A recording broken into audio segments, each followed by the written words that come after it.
Hello friends, আজকে আমি তোমাদের সাথে ফুলকপির পরোটা শেয়ার করব। এই ফুলকপির পরোটাটা আমি কিভাবে বানিয়েছি চলুন দেখে নিই।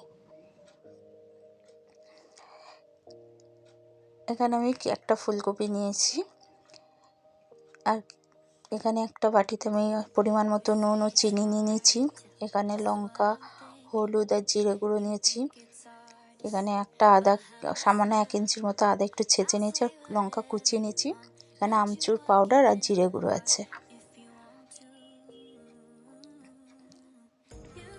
আমি আগে থেকেই ময়দাটা মেখে রেখেছিলাম, সেই জন্য আমি ওটার ভিডিও বানাইনি। এর মধ্যে ময়দা মাখাটাই দেখালাম। এবার আমি একটা গ্রেটার নিয়ে নিয়েছি। এবার আমি ফুলকপিগুলো আস্তে আস্তে গ্রেট করে নেব।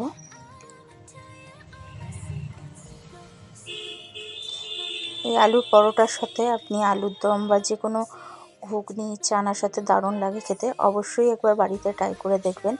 এই শীতকালে ফুলকপির তো বিভিন্ন রকম রেসিপি করেইছেন, আর একবার এটা অবশ্যই করবেন। আমি ফুলগুলোই কিন্তু গ্রেট করব, ডাঁটিগুলো আমি সব ফেলে দেবো। দেখতেই পাচ্ছেন আস্তে আমার সব ফুলকপিগুলো গ্রেট করে নিচ্ছি। এইভাবে আমার সব বাকি ফুলকপিগুলো আমি গ্রেট করে নেব। ডাঁটিগুলো কিন্তু আমি নেব না, বলে দিচ্ছি আগেই। আমার সব ফুলকপিগুলো গ্রেট করা হয়ে গেছে, দেখতে পাচ্ছেন। এবার আমি একটা কড়া বসিয়ে দেবো।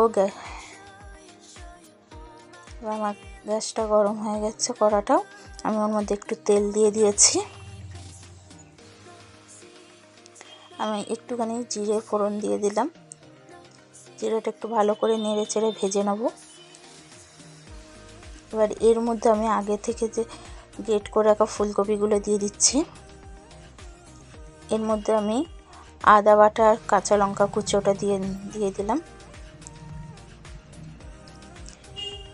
এবার আমি এর মধ্যে লঙ্কা, হলুদ, জিরে গুঁড়ো দিচ্ছি। আমি লঙ্কা পরিমাণ মতো দিয়েছি, হলুদ 1/2 চামচেরও কম দিয়েছি, আর জিরে গুঁড়োও তাই দিয়েছি 1/2 চামচেরও কম।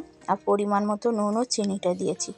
ঝাল আর নুন মিষ্টি যে যার নিজের মতো করে দেবেন। এটাকে এবার ভালো করে আমাকে নেড়ে চেড়ে নিতে হবে, কিন্তু আমি এর মধ্যে কোনো জল ইউজ করব না, কারণ ফুলকপিতে নুন দেওয়ার পরে একটা জল বেরোয়। দেখতে পাচ্ছেন ভালো করে আমার নাড়াচাড়া মশলাটা মেশানো হয়ে গেছে এবং এটা হয়েও এসছে আমার। এবার এটাকে আমি একটা অন্য পাত্রে ঢেলে নেব মশলাটা। এবার এর মধ্যে আমি আমচুর আর গরম মশলা গুঁড়োটা দিয়েছি, দিয়ে ভালো করে নেড়ে নিচ্ছি। আমি কিন্তু এটা গরম ওভেনের মধ্যে করিনি, এটা আমি একটা পাত্রে ঢেলে তারপরেই মিশিয়ে নিলাম নেড়ে চেড়ে। আমার এটা মিশিয়ে নেওয়া হয়েছে।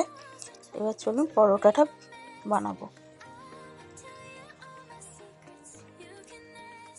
প্রথমে আমি একটু শুকনো ময়দা দিয়েছি, তারপরে একটা আমি লেচিটাকে বেলে নেবো একটু রুটির মতো করে গোল করে।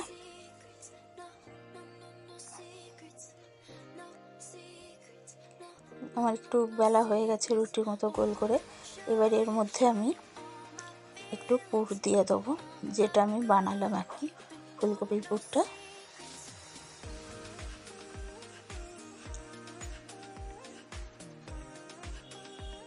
এবার এটাকে আমি আস্তে আস্তে পাট পাট করে এটা মুড়ে নেব।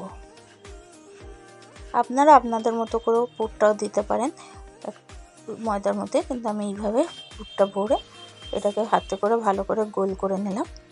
এবার এটাকে একটু আঙুলের সাহায্যে চেপে চেপে একটু বড় করে নেব, যাতে পুরটা চারদিকে ছড়িয়ে যায়। এবার আমি অল্প অল্প করে আটার গুঁড়ো দেবো। আপনারা চাইলে আটা ময়দা যেটা খুশি দিয়ে ইউজ করতে পারেন।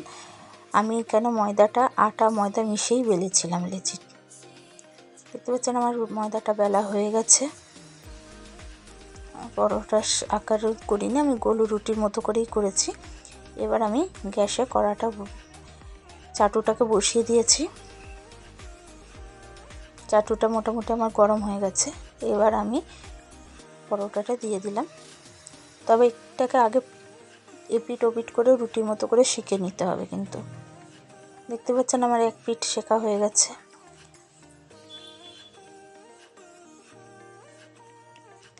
আপনাদের যদি এই রেসিপিটা আমার ভালো লেগে থাকে অবশ্যই আমাকে একটা লাইক করবেন, চ্যানেলটাতে সাবস্ক্রাইব করে দেবেন, শেয়ার করবেন এবার আমি এখান দিয়ে অল্প করে তেল ছড়িয়ে ছড়িয়ে দেবো চারদিকে। আপনারা চাইলে এটা ঘিয়েতে করতে পারেন।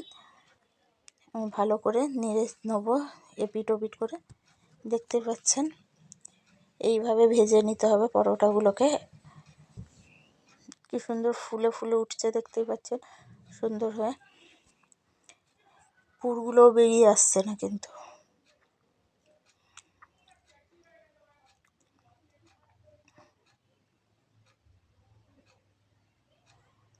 আমার এই পরোটা মোটামুটি ভাজা হয়ে এসছে। এবার এটা আমি একটা অন্য জায়গায় তুলে নেব। আমি আর একটা পরোটা ভেজে দেখিয়ে দিচ্ছি সেমভাবেই।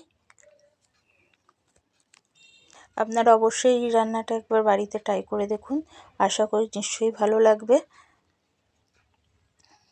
আর খুব কম সময়ের মধ্যে রেসিপিটা তৈরি হয়ে যাচ্ছে।